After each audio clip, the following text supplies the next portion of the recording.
Selamat malam Tribuners, senang sekali saya Mesya Marasa Besi bisa menyapa Anda kembali di Tribun Ambon hari ini edisi 25 Juni 2024, di mana sejumlah informasi terbaru dari kota Ambon dan sekitarnya akan kami hadirkan untuk Anda. Kita mulai dengan berita pertama. Kapal pesiar Pacific Explorer yang membawa ribuan wisatawan asing sandar di Pelabuhan Ambon.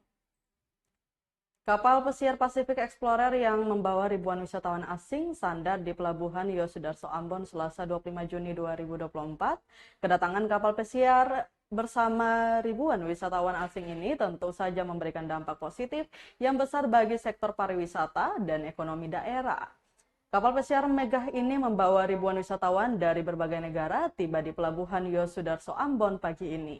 Kedatangan kapal pesiar ini telah memicu antusiasme di kalangan warga setempat dan pelaku industri pariwisata. Terlihat kedatangan para wisatawan disambut dengan penuh kehangatan. Anak-anak menyambut mereka dengan nyanyian dan iringan paduan ukulele yang memukau. Selain sebagai momen penyambutan, kedatangan para wisatawan ini juga menjadi kesempatan untuk memperkenalkan produk-produk UMKM lokal Maluku. Di antaranya batik khas Ambon, tenun pakaian khas Ambon, ukiran pahatan, dan berbagai produk lainnya dipamerkan dengan bangga. Wisatawan pun antusias membeli produk-produk tersebut sebagai buah tangan khas Ambon. Sebagai upaya untuk meningkatkan kenyamanan, Pelabuhan Ambon juga menyediakan layanan penukaran uang rupiah di lokasi. Diketahui Tribuners, kapal pesiar Pacific Explorer akan kembali berangkat dari Pelabuhan Yosudarso Ambon pada pukul 4 sore dan melanjutkan perjalanan mereka.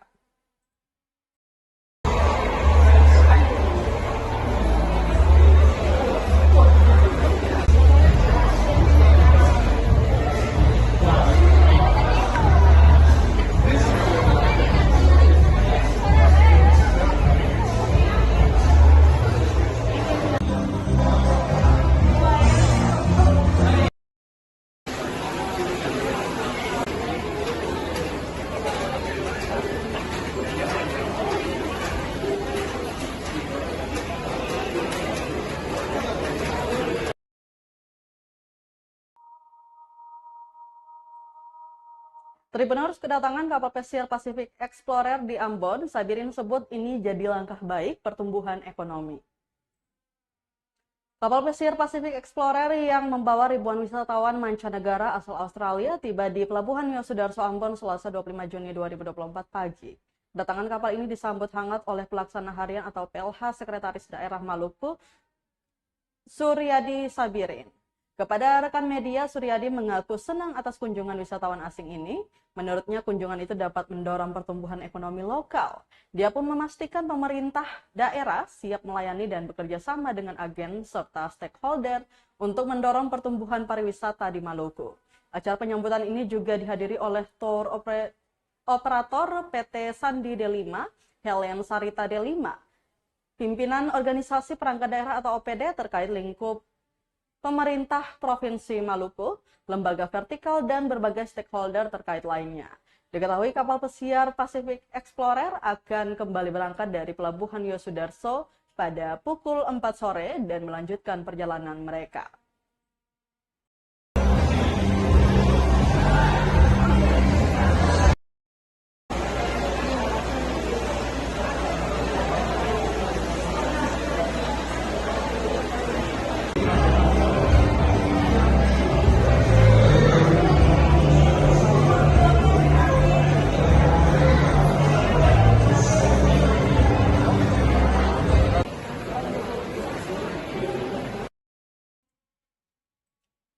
Kita beralih ke berita lainnya, KPU Goes to Campus jadi momen edukasi demokrasi menuju Pilkada 2024.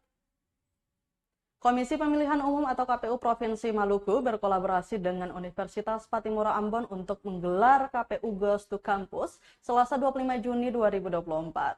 Dalam sambutannya, anggota Komisi Pemilihan Umum atau KPU Provinsi Maluku Wawan K. Susanto mengatakan kegiatan ini menjadi momen edukasi demokrasi terhadap mahasiswa yang merupakan pemilih pemula dan pemilih muda untuk Pilkada 2024. Lanjutnya, mahasiswa akan diarahkan untuk bagaimana memberikan kontribusi kepemimpinan yang paling terbaik untuk membangun Maluku ke arah yang lebih baik ke depannya. Diharapkan Tribuners KPU Goes to Campus bisa menjadi titik awal terlaksananya proses demokrasi yang baik.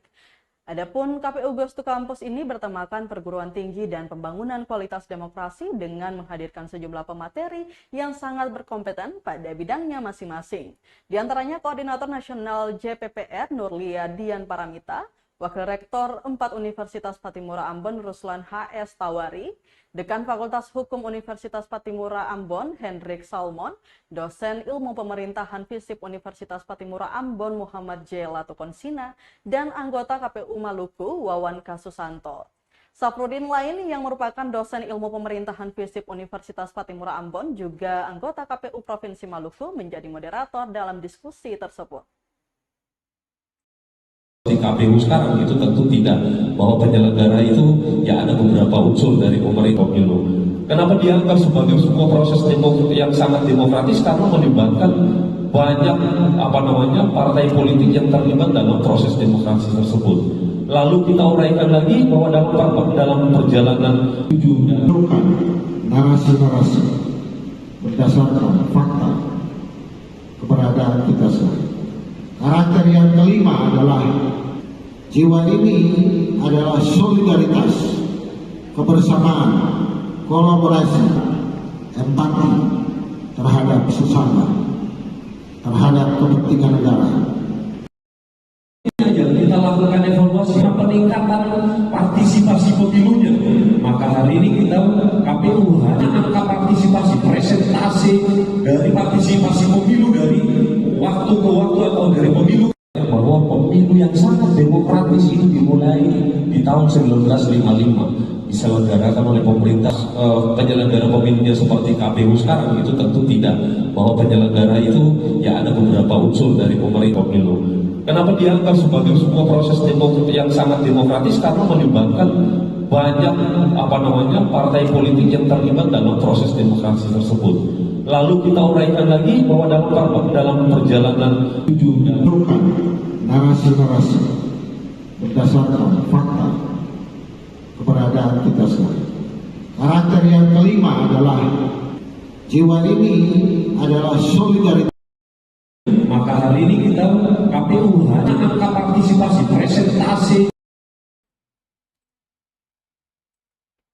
Tribuners, gelaran KPU Goes to Campus, Rektor Unpati Ambon ajak mahasiswa jadi pemilih cerdas.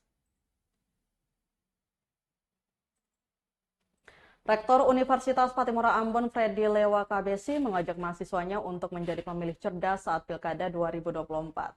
Hal itu disampaikan dalam kegiatan KPU Goes to Campus dengan tema perguruan tinggi dan pembangunan kualitas demokrasi di Auditorium Universitas Patimura Ambon, Selasa 25 Juni 2024. Dijelaskan Tribuners, menjadi pemilih cerdas harus dengan memiliki 6 karakter yang ada, yakni pertama, memiliki iman dan bertakwa kepada Tuhan Yang Maha Esa, itu menjadi dasar keimanan untuk kebenaran dan berkeadilan. Kedua, mahasiswa harus mandiri, tidak terpengaruh oleh provokasi yang tidak baik dan tidak jelas hanya untuk kepentingan kekuasaan dan kepentingan lainnya. Ketiga, mahasiswa diminta harus bernalar kritis karena ini menjadi penting sebagai mahasiswa yang sedang berjuang memperoleh pengetahuan. Sehingga dari perjuangan itu harus tersirat untuk kebenaran dan keadilan. Keempat, kemampuan kreativitas mahasiswa menjadi tolak ukur untuk bisa berkarya di mana saja. Kelima, memiliki jiwa gotong royong karena ini adalah solidaritas, kebersamaan, kolaborasi. Saling merasakan empati terhadap sesama, terhadap kepentingan negara. Dan keenam adalah kebinekaan global.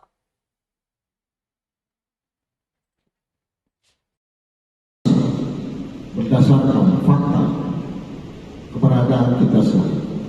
Karakter yang kelima adalah jiwa ini adalah solidaritas, kebersamaan, kolaborasi, empati terhadap sesama, terhadap kepentingan negara adalah kebinekaan global. Kolaborasi dengan berbagai pihak untuk kepentingan masa depan generasi, bukan menjadi memperjuangkan kebenaran dan keadilan. Anda harus mandiri.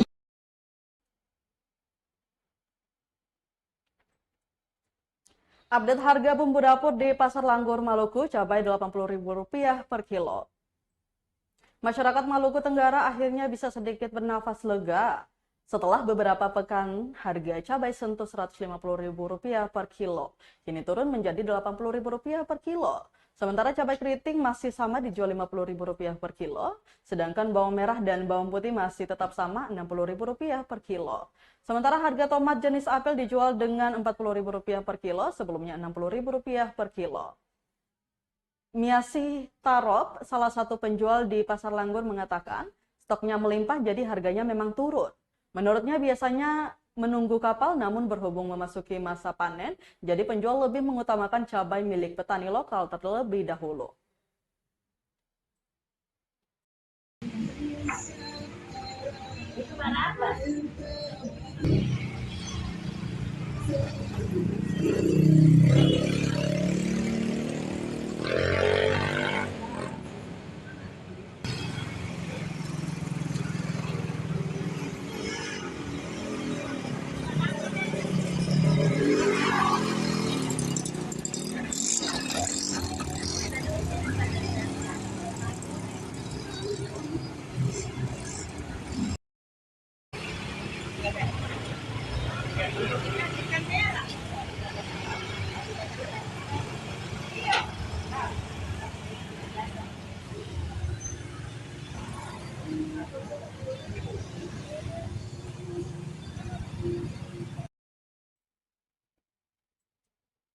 Masih dengan harga pasar, Tribuners, sayur di Pasar Langgur dijual Rp10.000 per ikat, pembeli mengeluh katanya mahal.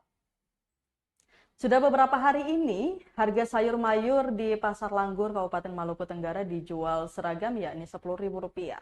Salah satu penjual, Nona, mengatakan untuk jenis sayur terong, ketimun, pare, juga kangkung bayam, sawi, pepaya parut, daun singkong, dan lainnya. Untuk satu tumpuk ketimun ukuran sedang, misalnya 5 buah dijual Rp10.000, sementara terong 3 buah sedang dijual Rp10.000. Pare pun demikian, 2 buah Rp10.000. Jikapun diminta dengan harga Rp5.000, maka penjual enggan memberikan dengan alasan harga belinya lumayan mahal. Menurutnya, Tribuners, ini fenomena yang biasa terjadi hampir setiap tahunnya. Sedangkan Imas, salah satu pembeli, mengatakan harga yang diberikan terlampau mahal. Jika meminta harga Rp5.000 juga diberikan sayur yang sudah tua.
Tribuners, harga ikan di Pasar Langgur, Maluku Tenggara akhirnya berangsur turun.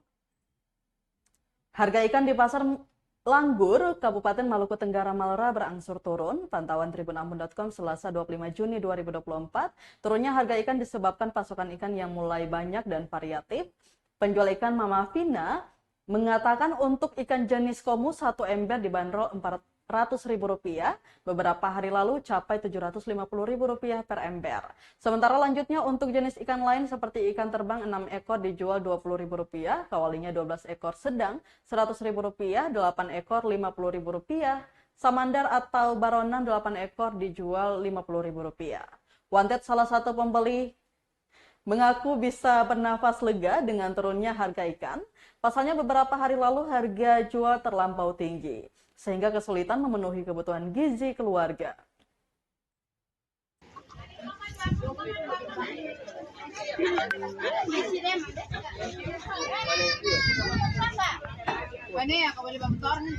Berapa 9?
Aris Reklame, The Legend pengrajin stempel di Ambon, sudah generasi ketiga. Berikut liputannya.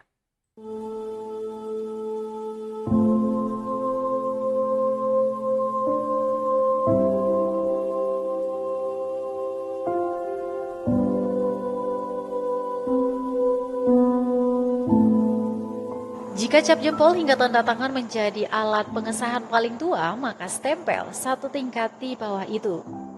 Maka tidak salah jika disahkan jasa pembuatan stempel adalah salah satu usaha paling tua. Saking tuanya, jasa ini sangat familiar dan biasanya punya tongkrongan sendiri di sudut kota. Di kota Ambon, itu pertanyaan yang pasti spontan dijawab di depan amplas, tepatnya di Jalan Kopi, Kecamatan Sirimau. Belasan lapak berjejer di trotoar yang kurang dari 2 meter lebarnya. Ukuran dan bentuk lapak pun sangat sederhana, terdiri dari meja dan papan disusun bertingkat yang berfungsi sebagai etalasi produk, mulai dari stempel hingga batu nisan. Mengingat ini unit usaha paling tua, tentu ada sosok pengrajin stempel yang mendapat predikat legend di tongkrongan itu. Ialah Aris Reklame, usaha jasa pembuatan stempel dan nisan yang sudah masuk generasi ketiga.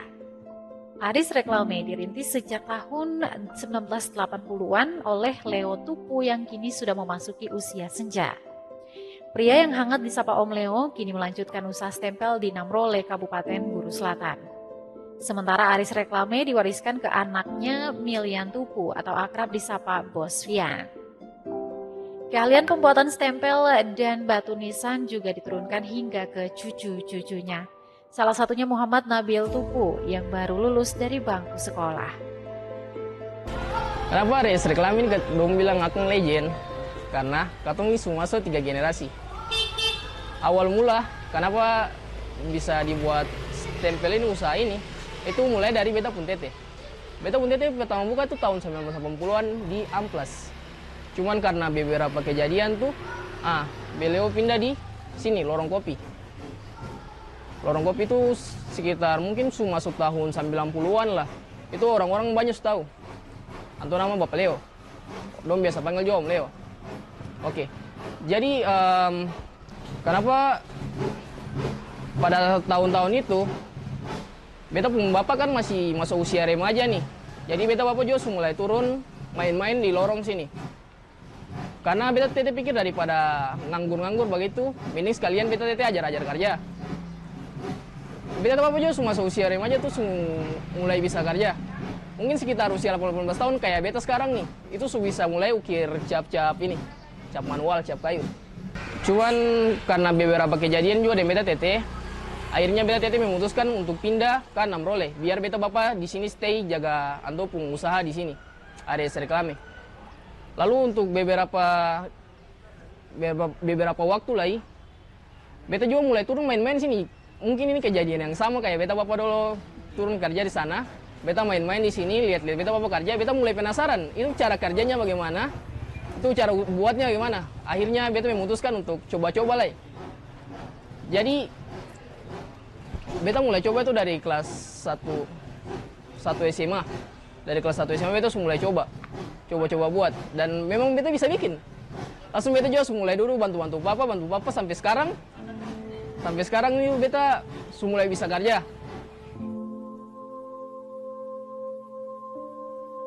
Beragam jasa dan produk ditawarkan, mulai dari stempel atau cap, batu nisan, prasasti peresmian, macam-macam papan nama dan plat nomor kendaraan. Dikatakan meski tak banjir orderan seperti kakeknya dahulu, tetapi Aris Reklame masih menerima sekitaran 20-an pesanan stempel atau cap setiap minggunya. Nabil bersyukur dirinya bisa mewarisi keahlian tersebut yang mana dia belajar langsung dari sang ayah. Namun, baginya melanjutkan pendidikan ke jenjang yang lebih tinggi menjadi tujuannya saat ini. Impian terbesarnya mendirikan percetakan modern untuk membanggakan kedua orang tuanya.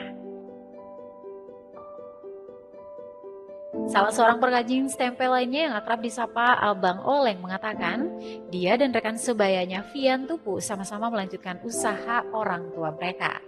Namun Aris Reklame sudah melapak hingga 3 generasi.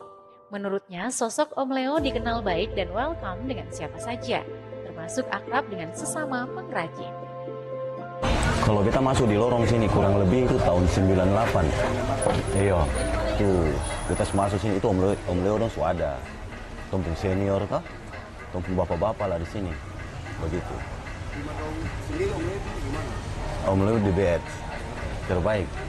Anto baik, anto perhatikan adik-adik. Lagi pula kalau macam ada yang ketong kurang paham, kurang tahu, ketong sering bertanya di antua. Ini cara buatnya bagaimana, ini cara bikinnya bagaimana. Sering di antua karena anto paling senior. Anto punya letting di sini semua suseng ada. Su almarhum semua. Tinggal anto satu-satunya. Iya, dari Om Leo, dia pun bapak Vian kenal tak? Ada yang Nabil sekarang.